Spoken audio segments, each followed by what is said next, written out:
Au Karabakh, 4 novembre 2020. Point de situation.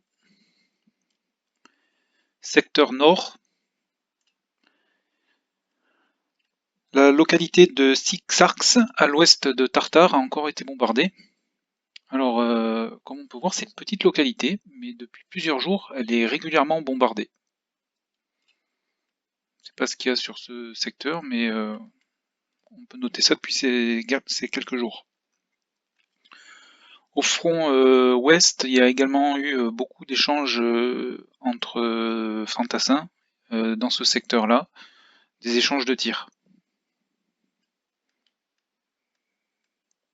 Sinon, c'est le secteur toujours le plus calme en termes de gain de terrain parce qu'il y a des échanges de tirs et d'artillerie tous les jours.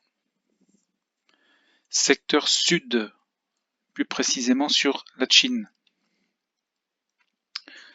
Alors, il y a des forces donc azerbaïdjanaises qui ont attaqué à plusieurs reprises ces dernières 24 heures ce secteur.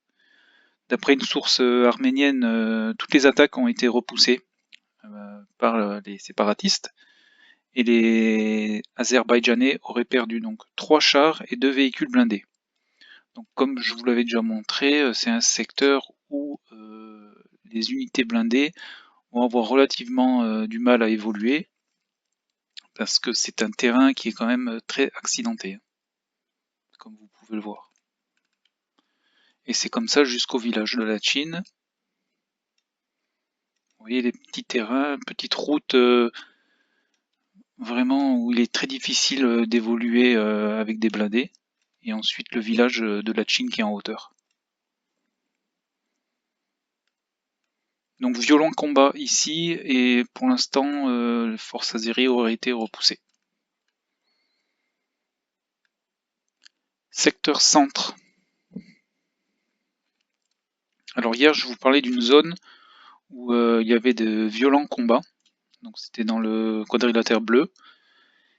Et donc on a eu des dernières informations donc dans cette zone jaune, donc entre les villages de Takavert et de Kirmiziri Bazar, des éléments azerbaïdjanais, certainement une colonne de reconnaissance blindée, a été pris en embuscade donc, sur ce secteur.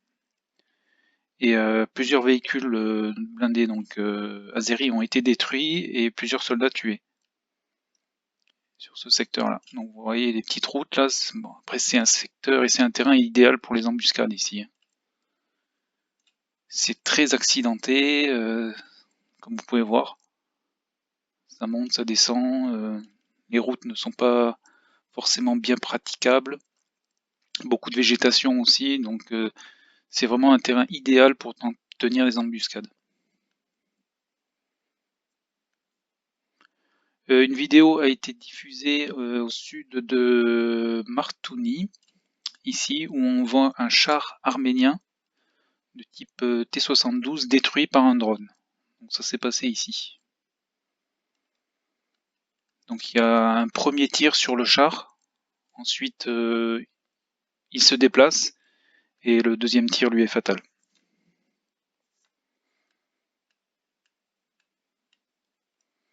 Toujours sur le secteur centre, de violents bombardements ont eu lieu sur Stepanakert ou Chachendi. Donc bombardement en périphérie de la ville, mais également dans le centre. On a même dénoté un tir de missile qui est arrivé sur le centre-ville. Dégâts et victimes inconnus.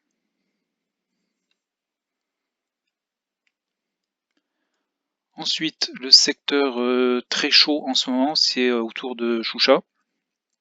Donc hier, je vous annonçais que le village de Dassalti était aux mains des forces azerbaïdjanaises.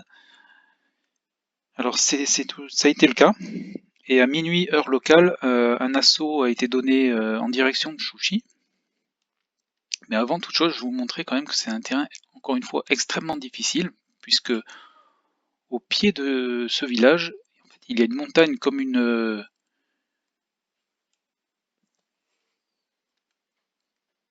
zone très difficile d'accès. Et derrière, vous avez la ville. Mais là, pour pouvoir franchir cette barrière naturelle, il n'y a vraiment pas beaucoup d'accès. Et le seul, c'est par la route ici, parce que la ville de Chouchi est vraiment au sommet d'une petite montagne, d'une élévation. Et une fois de plus, c'est vraiment très difficile d'accès. Donc cette deuxième offensive azerbaïdjanaise sur Choucha s'est soldée par un nouvel échec. Et donc l'assaut a encore été repoussé. Par contre, ce qu'on note maintenant, c'est qu'il y a une tentative d'encerclement de cette ville par les forces azéries. Et de plus, les séparatistes donc, du Haut-Karabakh ont coupé la route.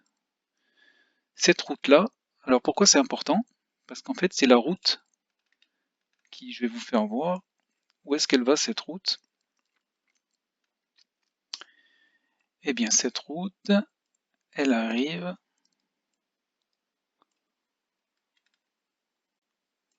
en direction du fameux corridor de la Chine, qui est donc la principale voie d'approvisionnement du Haut-Karabakh. Donc cette route entre le village de Lachin et Choucha, donc qui est ici, elle est actuellement coupée. Pourquoi est-ce qu'elle est coupée? Parce qu'il y a des éléments de reconnaissance et des équipes de sabotage azerbaïdjanaises qui opèrent sur cette route. Donc qui perturbent l'approvisionnement des forces du Haut-Karabakh. Les forces arméniennes donc, du Haut-Karabakh ont lancé donc, des équipes pour essayer de contrer ces équipes de sabotage.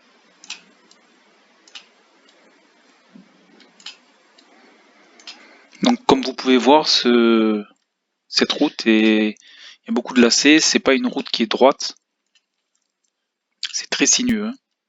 Et donc on arrive jusqu'à Choucha. Donc cette route est actuellement coupée. Donc qui dit route coupée dit approvisionnement également momentanément coupé.